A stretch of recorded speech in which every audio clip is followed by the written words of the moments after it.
नमस्कार, स्वागत है आपका। दोस्तों, आप क्रिएटिविजन न्यूज का एक्सप्लेनर देख रहे हैं। आपके साथ मैं हूं शबाब। 29 मार्च को ग्रेटर नोएडा के दादरी में समाजवादी पार्टी की जो बड़ी जनसभा होने जा रही है, रैली, इसे भाईचारा समरसता रैली कहा जा रहा है।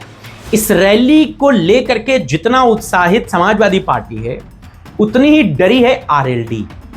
क्यों डरी है, वजह बताने जा रहा हूं, जरा कान लगा के सुनिएगा। असल में खबरें यह हैं कि आरएलडी के तमाम वो नेता जो चौधरी साहब से नाखुश हैं, जो चौधरी साहब की मौजूदा वक्त की सियासत को बहुत ज्यादा लंबी रेस का घोड़ा नहीं मानते, जो ये मानते हैं कि जयंत चौधरी ने बीजेपी के साथ जाकर अपनी सियासत को खत्म करने जैसा काम किया है, वो सारे नेता गोलबंदी बनाकर अखिलेश यादव के साथ पार्टी ज्वाइन करने जा रहे हैं।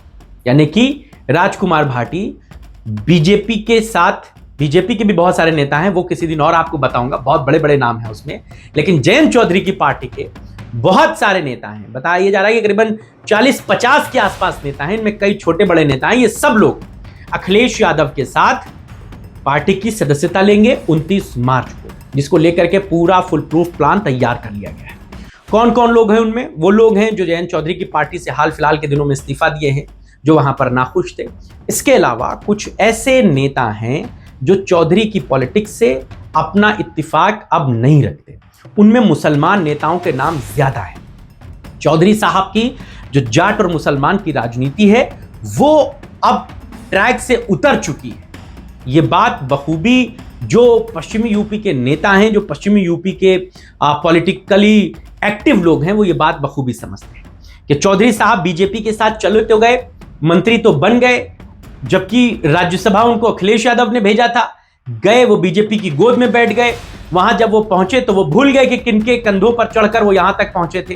वो भूल गए कि वो मुसलमान जो पश्चिमी यूपी में जयंत चौधरी के लिए एक बड़ा भरोसे का एसेट थे, उनके साथ जो वक्फ अमेंडमेंट बिल आया उस पर चौधरी साहब ने गद्दारी की, मुसलमानों के खिलाफ वो बिल था, मुसलमान उसका विरोध कर रहे थे और चौधरी साहब ने उस पर कुछ नहीं बोला।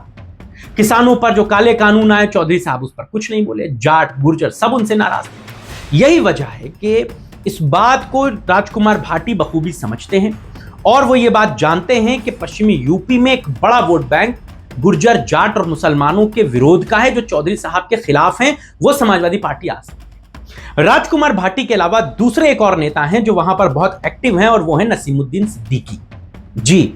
ये बात आपको पता है कि बहुजन समाज पार्टी में या कांग्रेस में नसीमुद्दीन सिद्दीकी जब तक रहे, उन्होंने पश्चिमी यूपी पर बड़ा काम किया। बहन जी जब 2007 में उत्तर प्रदेश की मुख्यमंत्री बनी थी, उस वक्त भी नसीमुद्दीन सिद्दीकी पश्चिमी यूपी के प्रभारी थे, जिम्मा था उनके पास, मंत्री थे, बावजूद इसके पश्चिमी यूपी उनके हाथ में था।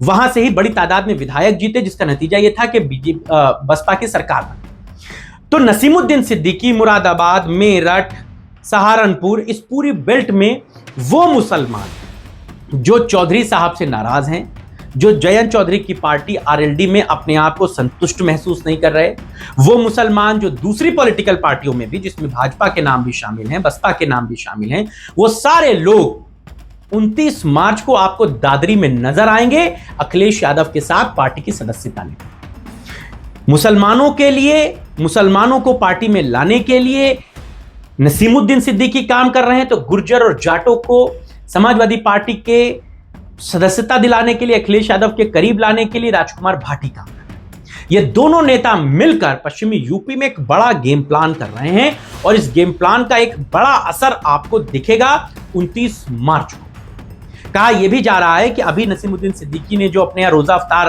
किया था लखनऊ में, उसमें अखिलेश यादव पहुंचे थे, और उसमें पश्चिमी यूपी के बहुत सारे नेताओं को उन्होंने बुलवाया था, अखिलेश यादव से पर्सनली मिलवाया था। वो बातें सार्वजनिक नहीं थी। एक अफ्तार बाहर चल रहा था तो एक अफ्तार अंदर भी चल रहा था, वो सारे लोग अंदर बैठे। खबरें ये हैं कि अखिलेश यादव उनसे मिले हैं, उनको भरोसा दिलाया है, और उन लोगों ने भी भरोसा दिलाया है कि 29 मार्च को आपको एक बड़ा रेवोल्यूशन, एक बड़ी क्रांति पश्चिमी यूपी में देखने को मिलेगी, जिसकी गवाह बनेगा दादरी, जिसका गवाह बनेगा ग्रेटर नोएडा। राजकुमार भाटी लगातार गांव गांव के खाक छान रहे हैं, हर जो विरोध के लोग हैं, विरोध के स्वर हैं, उन सबको इकट्ठा कर रहे हैं।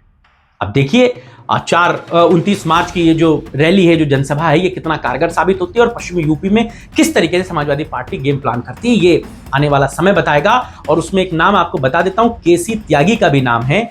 वो बातें भले जयंत चौधरी की कर रहे हों, जयंत चौधरी ने चूंकि केसी त्यागी के इस्तीफा देने के फौरन बाद ये बात कही कि हर पार्टी में एक केसी त्यागी होना चाहिए, तो ये चर्चाएं चल पड़ी कि केसी त्यागी जयंत चौधरी के साथ आरएलडी के साथ जा सकते हैं। लेकिन इसमें एक खाना भी छूटा हुआ है।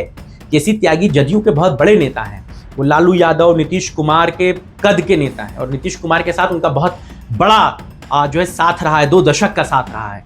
असल में जो ये राज्यसभा के चुनाव हुए और उसमें केसी त्यागी नहीं गए राज्यसभा, इस बात से वो बड़े नाराज थे नीतीश कुमार और जदयू से, इसीलिए उन्होंने वहां से अपने आप को इस्तीफा देकर खाली कर लिया है।